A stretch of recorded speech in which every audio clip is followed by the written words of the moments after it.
Shalom Bapak Ibu Saudara yang dikasihi Tuhan. Seri pengajaran hari ini berjudul Satu Kuncinya. Hidup ini satu kuncinya saudara. Apa itu? Yaitu ketika kita bisa menjadi kekasih-kekasih Tuhan. Kalau kita bisa menjadi kekasih-kekasih Tuhan, hati Tuhan pasti disenangkan. Kalau hati Tuhan senang, maka tidak ada yang perlu kita khawatirkan. Karena relasi kita dengan Tuhan pasti terbangun dengan benar. Tidak mungkin hidup kita bercela. Tidak mungkin kita terikat dengan dunia. Kita pasti semakin kudus. Mau ada masalah sebesar dan seberat apapun, pasti bisa kita lawan dengan kekudusan.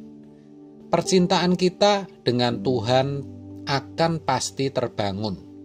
Sampai kita bisa berkata, "Mengapa aku bisa mencintai Engkau Tuhan seperti ini?" Sampai kita juga tidak bisa menarik cinta kita itu. Kalau pemazmur bisa berkata, "Siapa gerangan ada padaku di surga selain Engkau? Selain Engkau, tidak ada yang kuingini di bumi."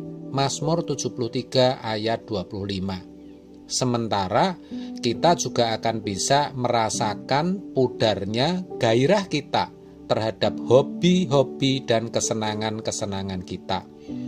Bayangkan, kalau kita dapat memiliki kehidupan seperti ini, dikasihi oleh Allah, dikasihi oleh Tuhan Yesus, menjadi kekasih Tuhan Yesus. Pasti itu sangat luar biasa. Masalah macam apa sih yang tidak bisa diselesaikan oleh Allah? Tidak ada, saudara. Jadi, bersyukurlah kalau masih diberikan kesempatan memiliki masalah-masalah berat, bahkan yang sepertinya tidak mampu kita selesaikan. Tapi anehnya, bisa kita lewati juga.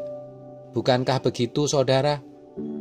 Maka kita akan semakin yakin bahwa menjadi kekasih Tuhan itu benar-benar segalanya di dalam hidup ini. Setiap kita pasti juga punya masalah. Mungkin kita merasa tidak sanggup lagi, rasanya mau menyerah. Jangan putus asa, saudara. Ingat, satu kuncinya, jadilah kekasih Tuhan. Tangannya yang kuat mampu menopang dan pasti menolong. Masalahnya, apakah kita benar-benar layak ditolong, layak dipelihara, layak dijaga oleh Tuhan? Maka satu kuncinya, walaupun kita jatuh bangun, tetaplah melekat dengan Tuhan. Berusahalah mengasihi Tuhan. Maka Dia pasti buka jalan. Tidak ada persoalan yang tak dapat diselesaikan. Tidak ada juga kebutuhan yang tidak terpenuhi kalau kita menjadi kekasih-kekasih Tuhan. Dan yang paling membahagiakan, kita bisa bersama-sama dengan orang-orang yang kita kasihi, kelak ada bersama-sama dengan Tuhan Yesus di surga. Tuhan akan mengasihi orang-orang yang kita kasihi, melindungi mereka dengan cara-cara Tuhan yang ajaib. Namun ingat, kita harus sungguh-sungguh hidup suci dan tidak terikat dengan dunia.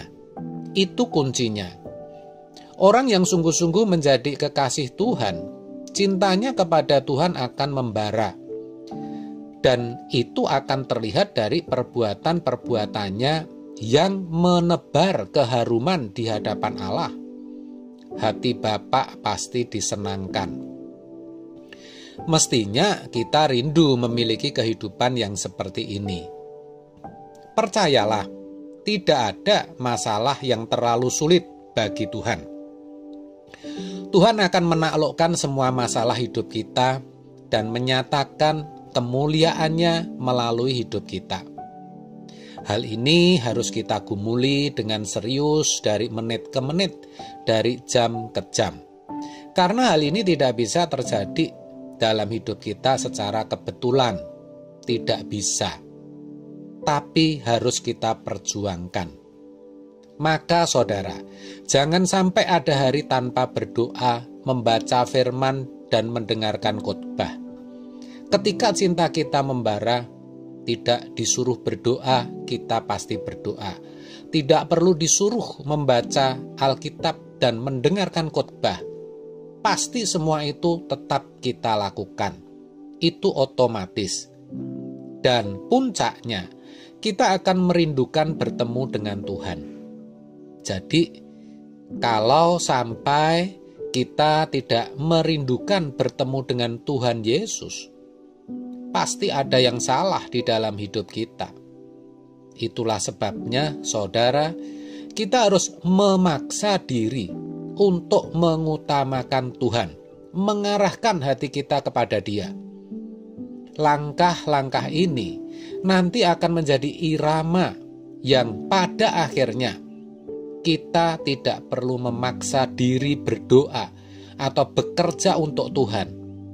Tetapi kita akan dengan sendirinya tergerak untuk berdoa, tergerak untuk mencari Tuhan, tergerak untuk melayani Tuhan.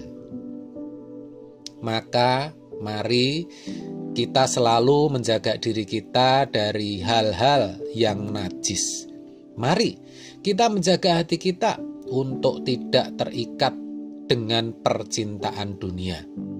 Kita harus berambisi. Bagaimana kita dapat menjadi orang-orang yang mempesona hati Allah dan menjadi kekasihnya.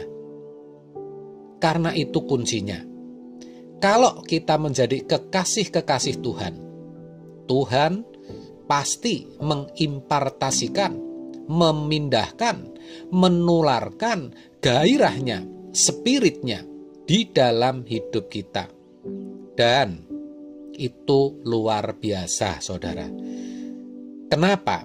Karena kita tidak usah minta tolong, Tuhan pasti tolong. Kita tidak harus memaksa Tuhan agar memberkati kita. Tuhan pasti berkati. Kita tidak perlu mencari perlindungan daripada Tuhan, karena kita memang layak untuk dilindungi. Kita pun juga tidak perlu mencari pembelaan Tuhan, karena Tuhan pasti membela hidup kita. Tetapi ingat, satu kuncinya saudara, yaitu menjadi kekasih-kekasih Allah.